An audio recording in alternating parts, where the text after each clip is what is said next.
What is going on, everybody? Welcome back to another episode of the Something About Sports podcast. This is your host once again, Leon Edwards. Happy to be recording another episode for you guys today.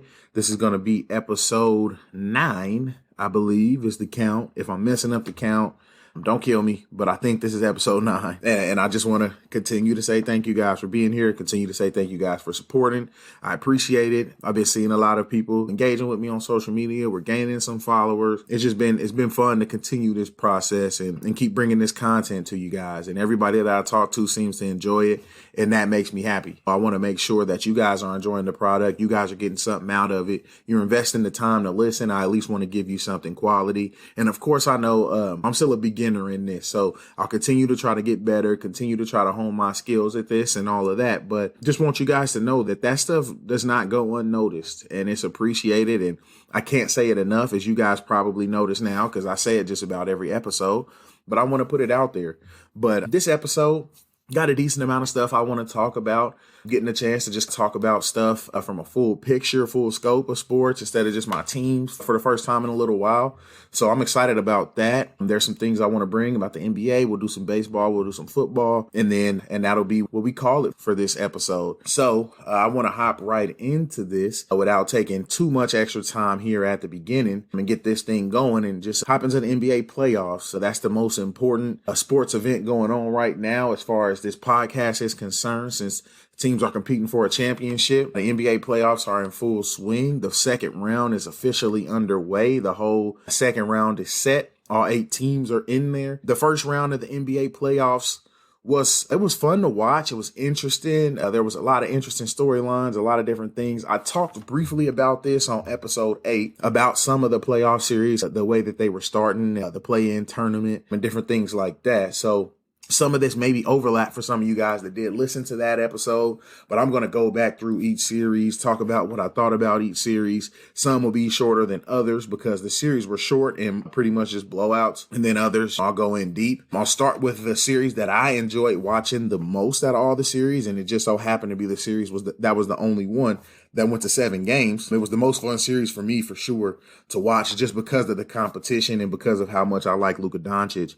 But I just gave it away. The Clippers and the Dallas Mavericks. What a series that was. It was so peculiar. No team won on their own home court until Game 7 when the Clippers won the series, and they won the series at Staples. Before that, no team had won a home game through the first 6 games of the series. The series starts off, Dallas goes into Staples Center. They beat the Clippers. They look like they just have them outmatched. They beat them both games. They beat them both of the first 2 games, and LA turns around. They bounce back in Dallas, and it's still 2 games right back in Dallas. They go back and forth again for games 5 and 6 and win on each other's home courts. And then game 7, the Clippers just dominate the Mavericks. The supporting cast steps up. You get contributions from guys who hadn't really been contributing very much. And you saw adjustments. I talked a little while ago about Ty Lue and what I thought about him as a coach and what I thought about what he was doing with his team. But you really saw him adjust in this series. And I think he had a big hand in them winning this one. He had to bite the bullet on some of the stuff that he was doing. When they brought in Rondo in the offseason, Rondo was supposed to be this team's quarterback. Patrick Beverley's been a mainstay on the team since he got there from Houston. He's been a guy who's played a lot of minutes, who's always been a big part of the rotation. He had to pivot away from those guys. And also Ivica Zubac as well. Zubac has been a guy who he really emerged under Doc Rivers when Doc Rivers was the coach there. And he's continued to develop and become a better and better player. But they had to adjust to that. Came out of the starting lineup. Reggie Jackson gets inserted into the starting lineup along with Marcus Morris Sr. playing in the starting lineup as well. And then you end up having this series pretty much adjust all around. So Reggie Jackson really stepped up for the Clippers in this series, as we've seen him do in the playoffs before. This isn't something that's completely foreign. I think it's just been a little while since we've seen Reggie Jackson play meaningful minutes on a good team. That was refreshing to watch. Rondo had his moments, but the biggest story of this series were the superstars. The 2 superstars for the Clippers and the one for Dallas Mavericks, which is Luka Doncic. He was the brightest star of the entire first round, in my opinion, the brightest established star. Now, you had some guys take a step forward towards that superstar status. I think Luka Doncic probably has already achieved superstar status. Everybody knows who he is. He's a great basketball player, one of the best players in the league. I'll get to some of the other guys who stepped into that. But Luka Doncic was the brightest star of this first round. He just looked unstoppable. Just for reference, this is Luka's stats. And this isn't something that I do often. Before the podcast, I wanted to get his stats and write them down so I can read them exactly as they are, because they really are staggering. And if you watch the games, I didn't know what his stats were. I knew he led the first round of the playoffs in scoring. I didn't know that, but I didn't know what his exact stats were. But just watching the games, you could tell he was just completely dominant. He was in control of every game, in control of the series. I think he might have wore down a little bit. He didn't get a lot of help in the last few games of the series. They came out early in the series shooting a lot better than they actually were. This was not a great three-point shooting team in the regular season, going up against a team who was the best three-point shooting team in all of basketball. So they started off the series making a lot of threes. That's propelled them to that lead and helped them get this to a 7-game series. But eventually you were going to come back to earth and the Clippers were going to do what we already know that they can do, which is shoot the basketball. So I just want to read you guys this. And like I said, this is something that I do a lot. But before I started recording, I went and wrote down Luka Doncic's stats from this series just so you guys can hear how ridiculous they are. 35.7 points. 10.3 assists, 7.9 rebounds a game. On 40.8% shooting from the three-point line, 49% shooting from the floor, and 52% from the free throw line. How peculiar is that? Luka Doncic, who is not an elite three-point shooter, has raised his three-point shooting game both of the last 2 seasons in the playoffs. He steps up a little bit more, gets a little better, which is what you want to see from the best of the best when the playoffs rolls around. But the craziest thing is that he has this problem with these free throws. They just don't go for him. And sometimes he steps up there and he doesn't even look like he's expecting to make them. He just wants to get it over with.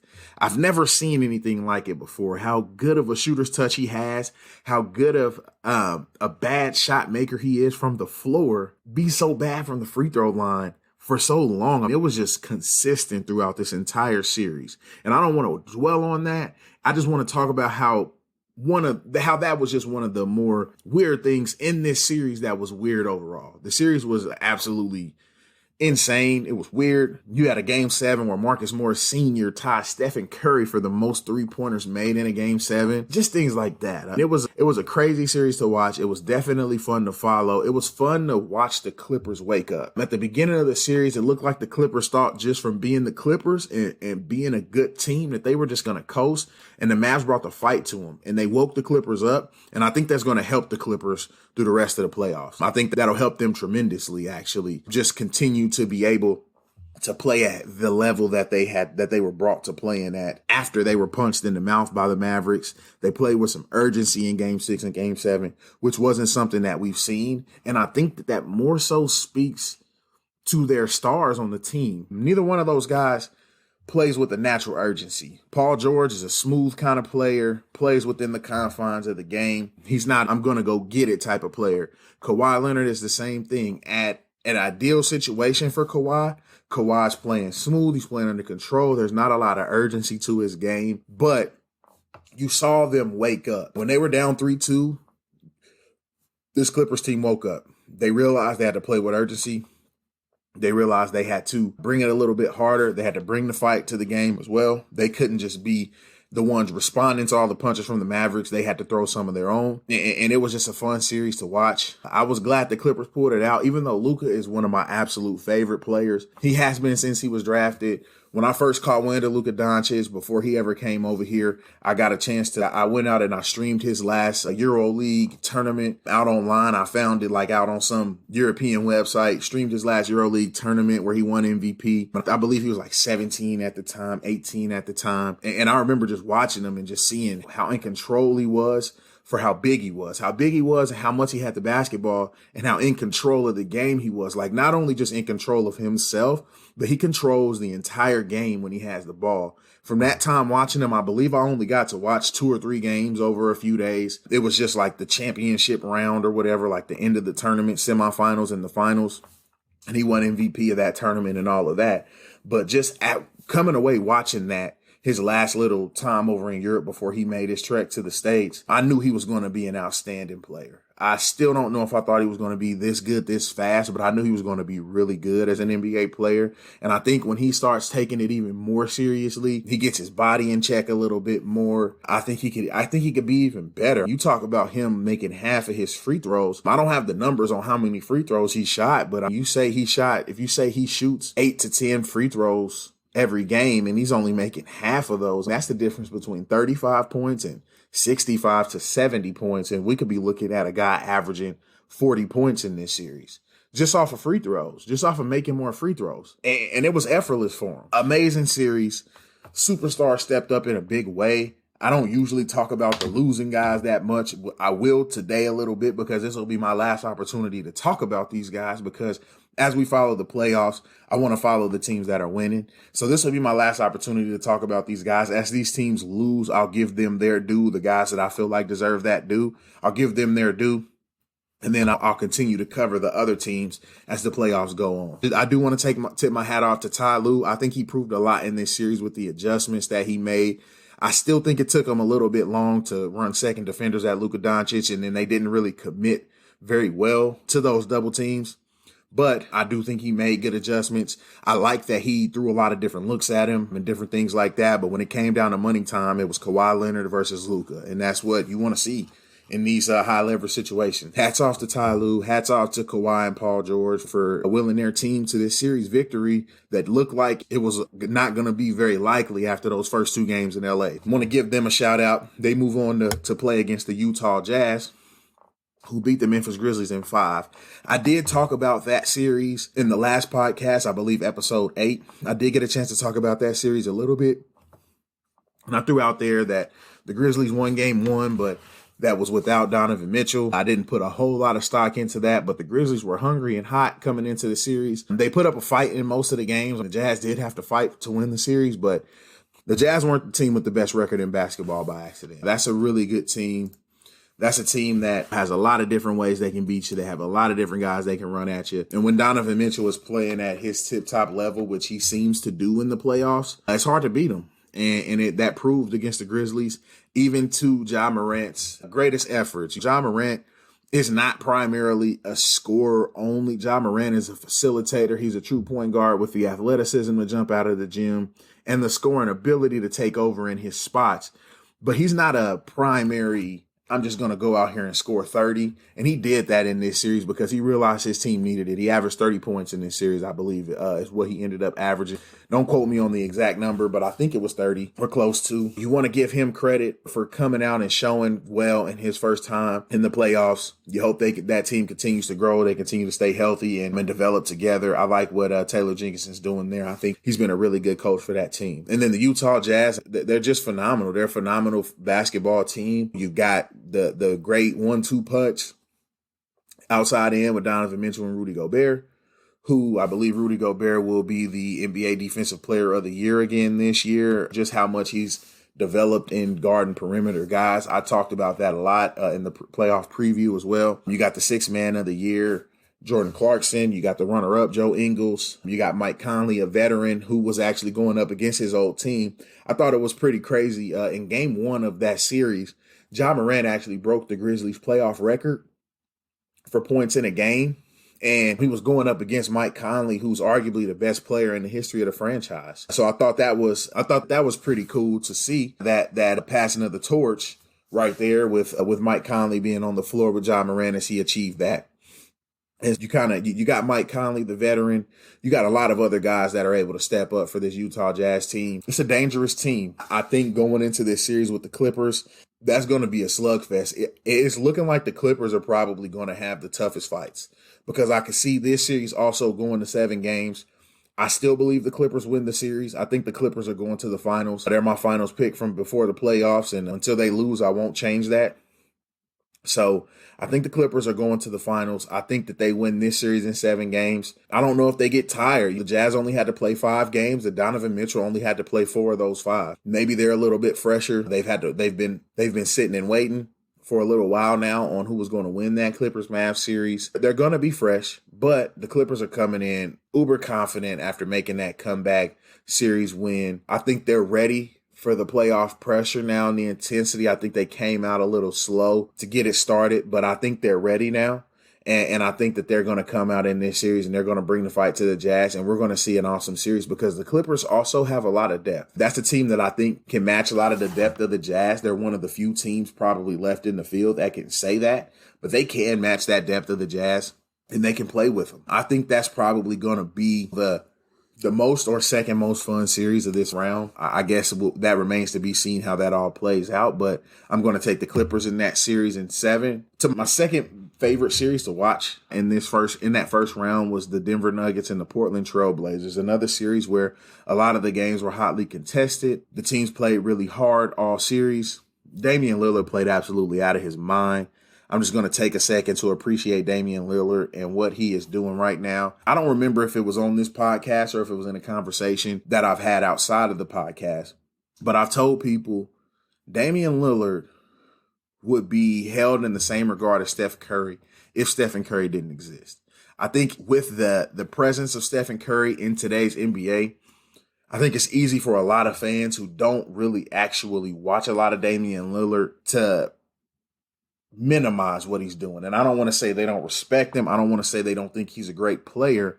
But the magnitude of what Damian Lillard is doing right now, it's just a touch under Stephen Curry. It's not Steph Curry's in just an entirely different stratosphere than Damian Lillard. Like, he's a step above Damian Lillard. I will give him that. He's a better player. I would take Stephen Curry over Damian Lillard any day. Steph Curry's a champion. He did have a championship team where it was not with the whole stack team and the KD team and all of that stuff. But Damian Lillard is not that far behind. Damian Lillard is an awesome basketball player. I think he's already top 10 in all time in three-point makes in the NBA history, which speaks in and of itself to the type of career that this guy's having. It's just in the shadows of all of these greats. You think about it in the Western Conference and Damian Lillard's career. When he first started, Kobe's still in the league.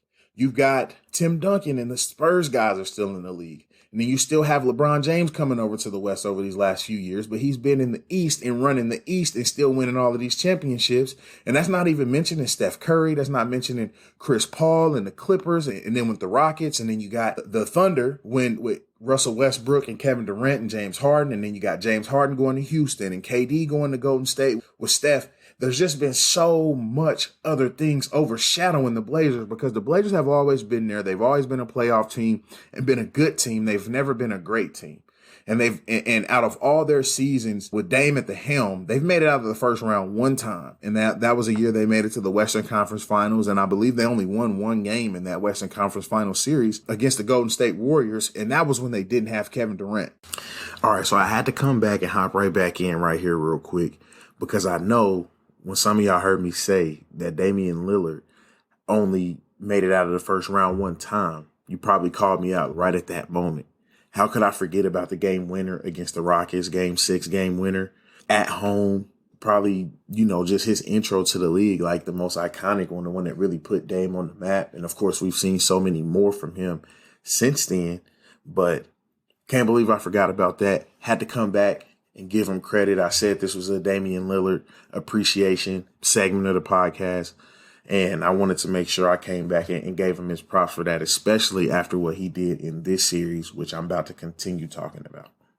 It was a great series to put what Damian Lillard has really been doing in this league for a long time on display, and I think that the bubble last year and then also this first round series is doing that. But I think what else this is showing us about Damian Lillard is that it's probably run its course for winning a championship in Portland. They're going to get him a new coach. They've talked about him having input on a new coach.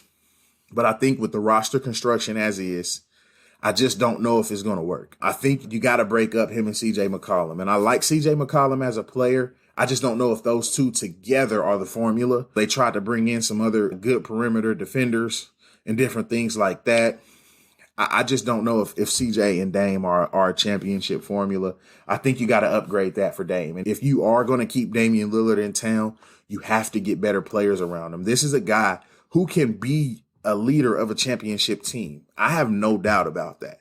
Damian Lillard can lead his team to a championship. He just needs the right pieces around him. And I don't think he has that, and I don't think he ever has. So I think that's the biggest thing. You got to get the right coach in the building. You have to get him some better players. Bradley Beal's a good idea. He'd be an upgrade over CJ. You still got to get the paint figured out. You got to get the bigs figured out and things like that. But you get Bradley Beal in there, you improve on the wings. I just don't know. I don't know. I don't have the answers for that, for exactly who it is that you could put around him to make that team better. I just don't take Dame for the type of guy that's going to want to bail and end up getting traded to a Lakers or Clippers or something like that. Like, I think I think he means what he says when he says he wants to win a championship in Portland and he wants to stay there. And I don't blame him for that.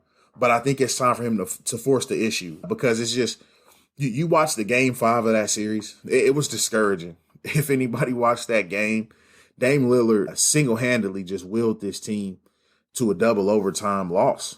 And that's the part that sucks about it. Anybody who watched that, Damian Lillard, he made a game-time 3 in regulation. They get into overtime. They fall down big. There's a couple of mistakes where he's trying to pick his spot, save some energy. He's got some mistakes by teammates, different things like that. They fall down. He brings them back.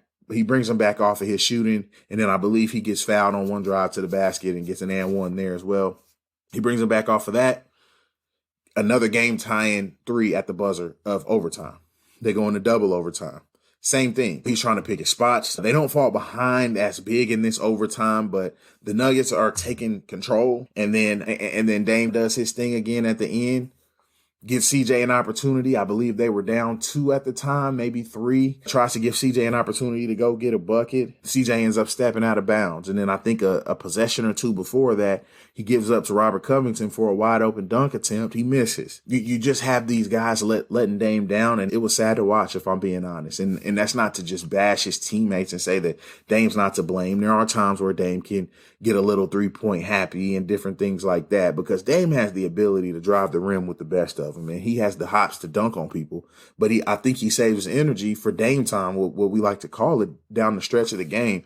If he does that all game up until the end, you don't end up in double overtime in that game, and he doesn't end up with 56 points, I think he ended with, or 55 or something along those lines. I think it's time to get him help. They did let Terry Stotts go, so he'll have a new coach. You got to get some new players around him. The experiment of trying to just go get like Norman Powell, Robert Covington type of guys to surround CJ and Dame is not working. You probably have to get CJ out of there. If you're committing to Dame, you got to get CJ out of there, and you got to improve on what's going on there. I'm excited to see what they do there in the offseason, but I do want to see Dame Lillard make it farther in the playoffs. So hopefully they do something. On the Denver Nuggets side, to be doing what they're doing without Jamal Murray, it's commendable. And I think that it solidifies Nikola Jokic's MVP candidacy. I think he already probably won it. I think the votes are in already.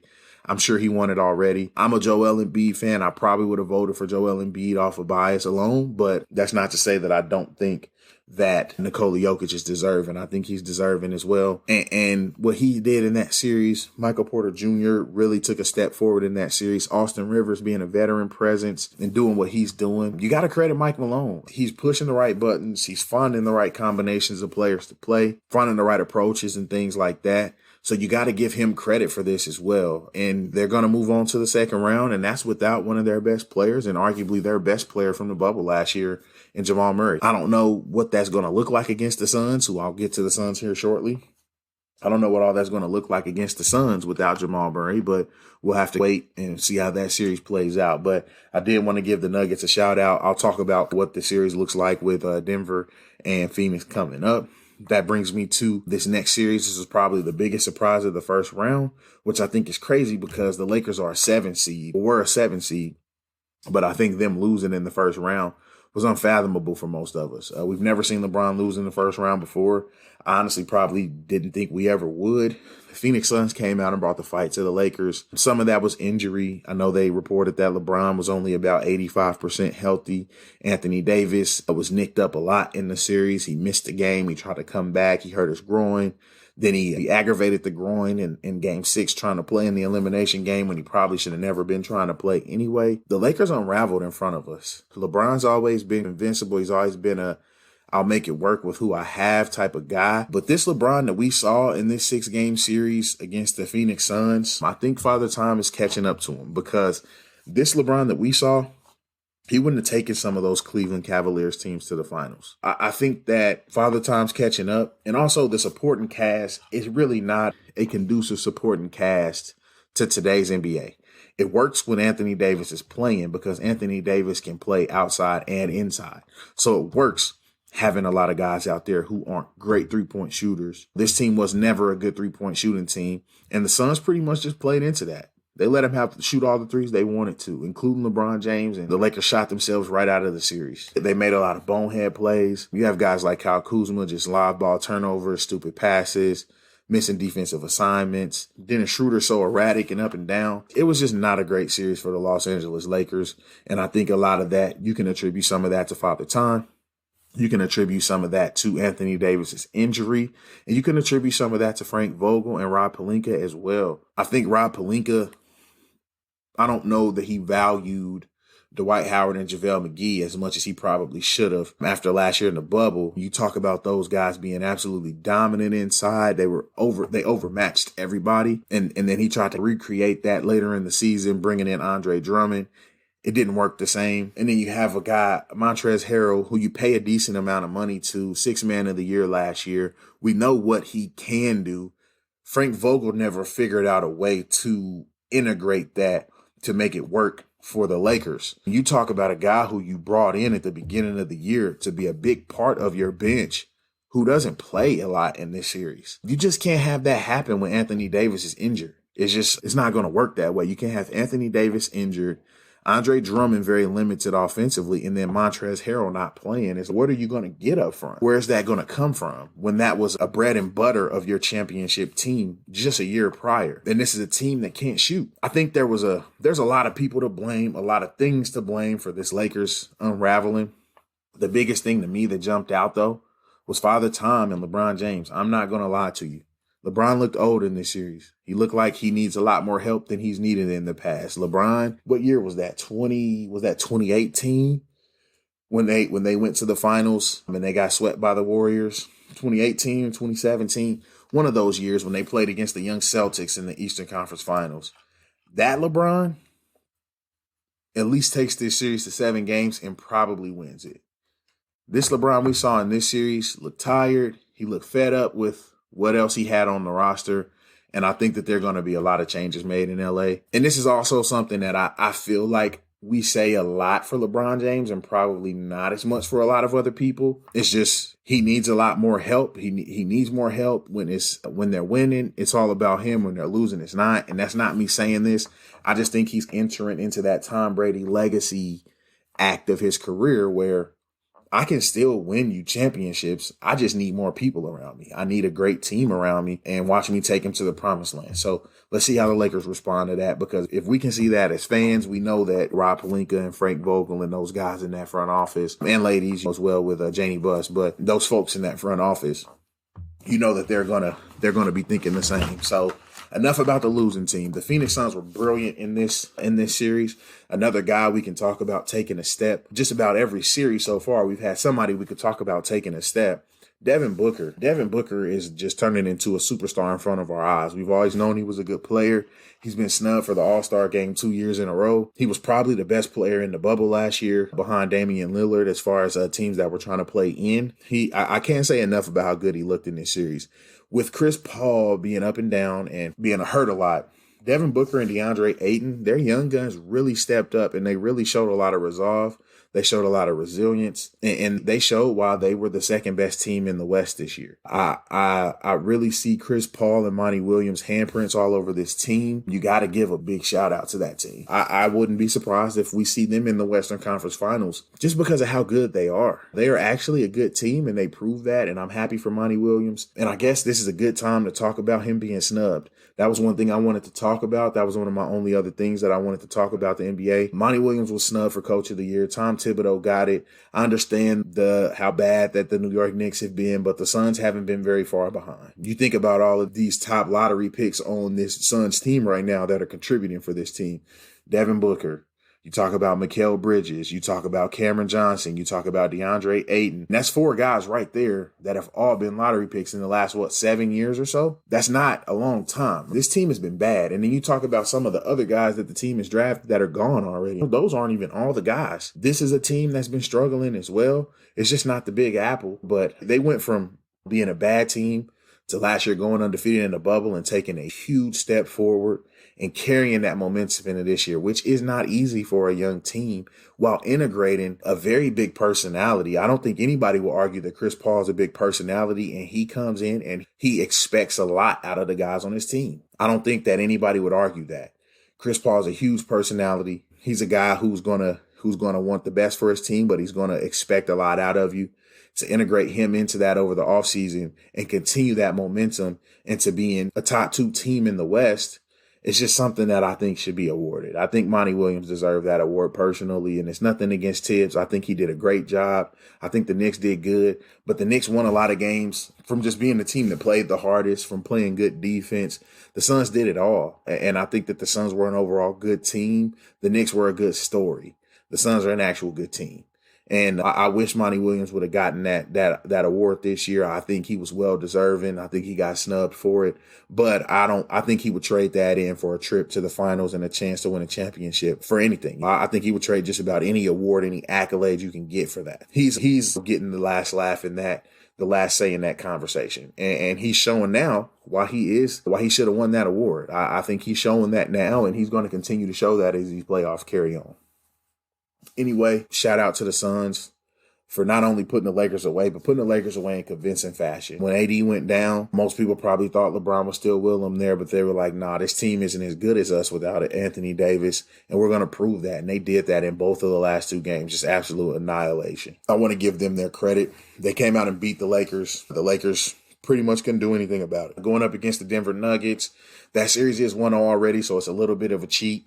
But I do think the Suns will win this series. I think just not having Jamal Murray, not having Will Barton. You talk about not having these guys who you are expected to contribute a lot. And then even PJ Dozier. PJ Dozier was a big piece of the puzzle last year on their Western Conference Finals run. He's also injured. You're talking about a 10-day contract Austin Rivers, who now has walked into the starting lineup. Campazzo, who's come over from Europe, and he was an afterthought, and now he's in the starting lineup. Michael Porter Jr., who's got all the talent in the world, but we never knew if he would put it together or what that was going to look like for him or how quick he was going to take that step, which he's taken a huge, gigantic step this year. He's going to make a lot of money, and I think he's going to be a star in this league for a while. You got good replacements, but the depth that you had that got you where you were is now sapped away because those guys are having to play more. Monte Morris has been spectacular.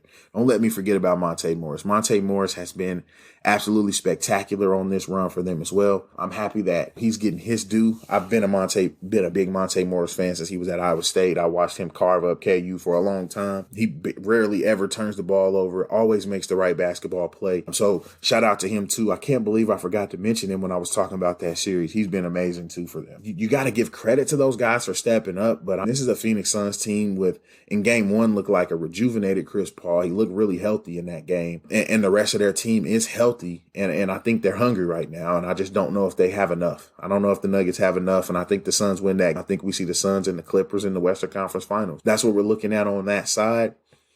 On the East side, it was a whole bunch of blowouts. There's really not a whole lot to talk about. The Sixers, they just demolished the Washington Wizards. You had one good game where the Wizards did get a chance to win. Bradley Beal played really well throughout the whole series. Russell Westbrook was up and down. Joel Embiid missed the last 2 games of the series. It didn't matter. The Sixers were just that much better. The Philadelphia 76ers move on to play the Atlanta Hawks, who absolutely dominated the Knicks as well. The Knicks, I think, and I talked about this when talking about the coach of the year. The Knicks were a good team. They were never a great team. I think they were more of a good story than a good team. They won a lot of games off of playing great defense, off of playing really hard. You get to the playoffs and you get maximum effort from everybody. You get maximum intensity from everybody. And I think that the Hawks had the brighter star. Usually the team with the brighter star in a playoff series wins that series. The Hawks had the brighter star by far in Trae Young, who's another guy I want to go ahead and give his credit to. Trae Young is coming out in his first playoffs, and he's proven why everybody thinks that he's a really good player. Trae Young has been spectacular in the playoffs. I don't know what his averages are right now. I'm sure he's averaging north of 30 points, probably 10 assists or so. He's been great, and he has a really good supporting cast. They're playing with confidence. They have a coach who's been there, Nate McMillan. He's been there with multiple teams now. He knows what he's doing. He knows how to get the best out of guys. They pretty much just walked over the Knicks. Julius Randle was supposed to be the superstar of the series. He took a step back in this series. I think he was trying too hard. He might have got a little tired, might have been worn down. That sometimes happens to Tom Thibodeau's teams as well. So you can't really speak on exactly what it was. He just didn't play well. And Trae Young played spectacular, and they ran away with this series fairly easily. And so now you got the Hawks and the 76ers facing off against each other. The Atlanta Hawks did win game one. I do think the 76ers win this series. It probably goes to 6 games. I'll say the Sixers win this series in 6. Joel Embiid is back. He played great in game one. Trae Young played great in game one. They almost tried to give the game away. The Hawks did at the end, but they did end up pulling it out. I think if Joel Embiid stays healthy and plays like that for the entire series, the Sixers win in 6 games. So if he's still banged up, if he misses a game or two, we could be looking at a 7-game series where the Hawks sneak out with it. And we'll have to monitor that. But my official pick, barring everybody being healthy, is Sixers in 6. You had these other 2 series, no contest. The first game of the Bucks and Heat series was good and went to overtime. Chris Middleton hit a game winner. We're thinking it's going to be that's how the series is going to go, especially after their series went last year. The Bucks turn around the next 3 games and just absolutely demolish the Heat. They never stood a chance. The games were over after the first half, pretty much, all 3 of them. They swept them. The only sweep on the Eastern Conference side, actually the only sweep of the first round, the Bucks did, which they got the great consolation of playing against the Brooklyn Nets, who beat the Celtics in 5 games. The Celtics did get one supernova performance, which is, in my prediction, when I talked about this series, I did predict that the Celtics, if they got a supernova performance from Jason Tatum, they would win 1 game. And they did get that performance, and they did win that 1 game. Other than that, they were just outmatched, and I think everybody will be outmatched. My champion pick in the Brooklyn Nets, they're just really good right now. James Harden gets hurt. It doesn't matter. James Harden is hurt. The Nets are up 2-0 on the Bucks already as I record this. That was the first series that started. James Harden got hurt in game 1. Has not mattered. The Nets have still absolutely demolished the Milwaukee Bucks the first 2 games. I think we see Milwaukee maybe put up some fight, have 1 win going back home, but I think that's it. I think that's a series that's over in 5. I think the Nets win that series in 5. The Nets are just good. I talked about them a lot on the podcast so far. I don't want to get too deep into talking about the Brooklyn Nets again. But the Nets just, they have what it takes, and they have 2 guys who are champions already and who are some of the best guys on the court, and Kevin Durant and Kyrie Irving. And then James Harden, who he has played in high leverage situations. He's played deep into the playoffs multiple times. He's ready to win. You can tell by the way he's playing the game. And if he gets back, I think it even proves that they're even more unstoppable. But I think they make it to the finals even without James Harden. If James Harden doesn't come back even up to the finals or through the finals, I think the Nets can make it to the finals, and I think they can win a title without James Harden. I think it'd be a lot harder depending on who comes out on the West side, though. And I think that's going to be contingent upon if it's the Clippers, if it's the Suns, or who it is. If it's the Clippers, I think it's a lot tougher series without James Harden.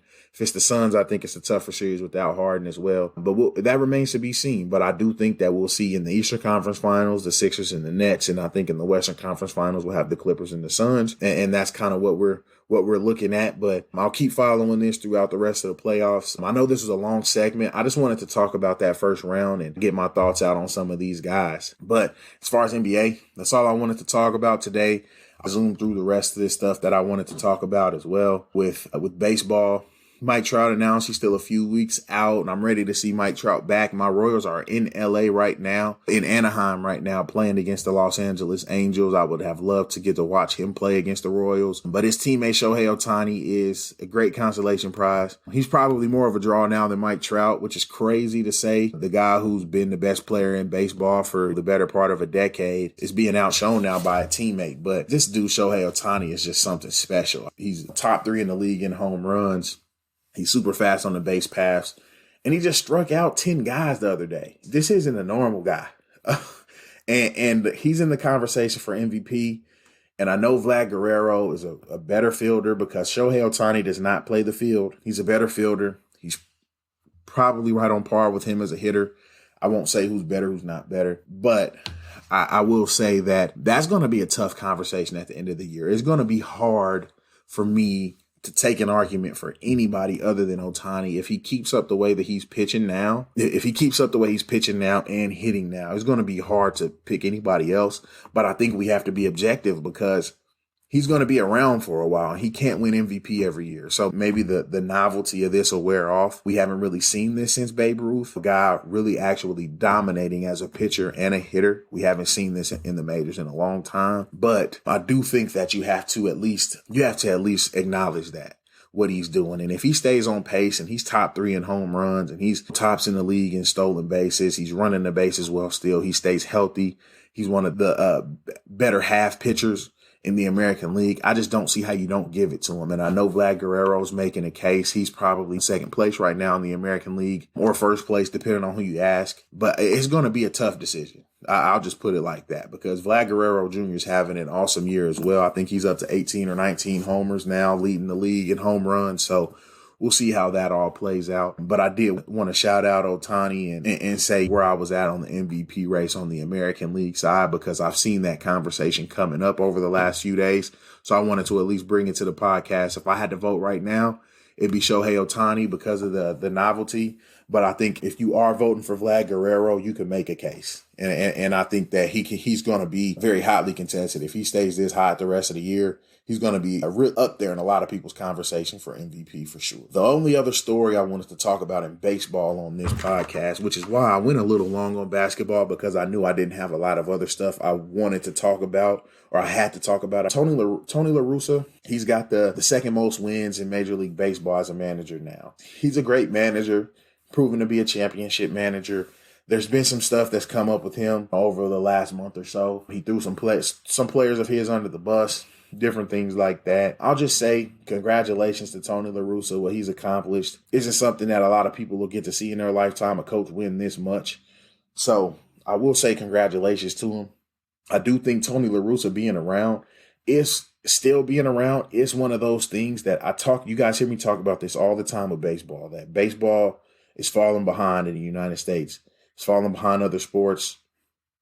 There's a lot of antiquated things about baseball. There's a lot of that stuff in baseball right now. You still have these unwritten rules that say players can't hit in these situations. They can't hit a home run in this situation. They need to take a pitch in this situation and things like that. I think that him being around still illustrates that a little bit. In basketball, in college basketball right now, we're seeing guys like Coach K retire. Coach K has announced his retirement. I know COVID had a lot to do with Coach K and Roy Williams and these guys retiring, but you also have to think about these situations where it's like the game is passing those guys by. Like eventually the game passes you by. You don't relate with the players as much. You don't relate with the way the game is played as much and things like that. I think that Tony La Russa is doing a great job with the White Sox. I'm not saying that I don't believe that.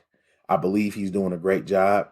I also think there's a lot of other managers that could be doing a great job with the level of talent that White Sox roster has. I don't think he's the sole reason why they're doing good. I'll put that out there as well. And I think that he could hold them back. And if we have another situation where he's calling guys out and saying they shouldn't be doing this to the media or saying he's going to do that to the media and the team is taking a side and he's taking a side, he could lose this locker room or this dugout. You just don't want him to do that. I guess that's kind of my that's kind of my spiel on the Tony La Russa thing. But I do want to say congratulations to him. I'm happy that he's still getting that opportunity. He's coaching in his first season and managing in his first season since 2011. He hasn't managed in 10 years.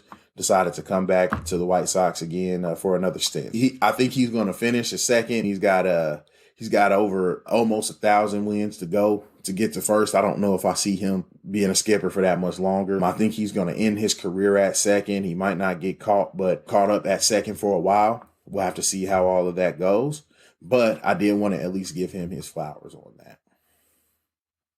And then the NFL. There's only one story I felt the need to talk about, and that is Julio Jones being traded to the Tennessee Titans. That's a great move, I think, for the Titans. The Falcons, now we know that it was all lip service, that they had a first-round pick on the table. They never had anybody offering them a first-round pick because they got a second-rounder, and a third or fourth rounder, I believe, from the Titans. I think it was a fourth rounder. They got a second rounder and a fourth rounder from the Titans, and then the Titans got Julio Jones and a sixth rounder back. I think this makes the Titans offense interesting. I think it makes them a lot better, but it's also interesting because you got to think about this. The Tennessee Titans have been a run-first team ever since Mike Vrabel got there. They've been a run-first team with Derrick Henry at the helm. Ryan Tannehill's been a play-action type of guy, complement the running game type of passer. You have the emergence of A.J. Brown now as a wide receiver, and now you add Julio Jones to that. These are two of the best players at their position in the NFL. I just don't know how reasonable it is to continue to play that way. So now you talk about a team that has to change the way that they've been playing slightly. They've got to hope their defense improves with the improvements that they've made on that side of the ball. And then they've got to hope that the offense can not only, when changing, stay where they were, but improve. I think it's going to be very interesting to watch this. I don't know if a team is going to get Julio Jones in the building and not get better just because of how good of a player Julio Jones is. I anticipate the Titans getting better. How much better, for me, remains to be seen. I know a lot of people are just going to say they can throw it around now. They can't stack the box. They can't do this. Teams are going to pick their poison. We'll see if teams decide to say, make Ryan Tannehill beat us. That may happen in the first couple of weeks of the season, and he could throw for 350 plus, 4 touchdowns. Julio and A.J. Brown go nuts, and then you have to adjust to that.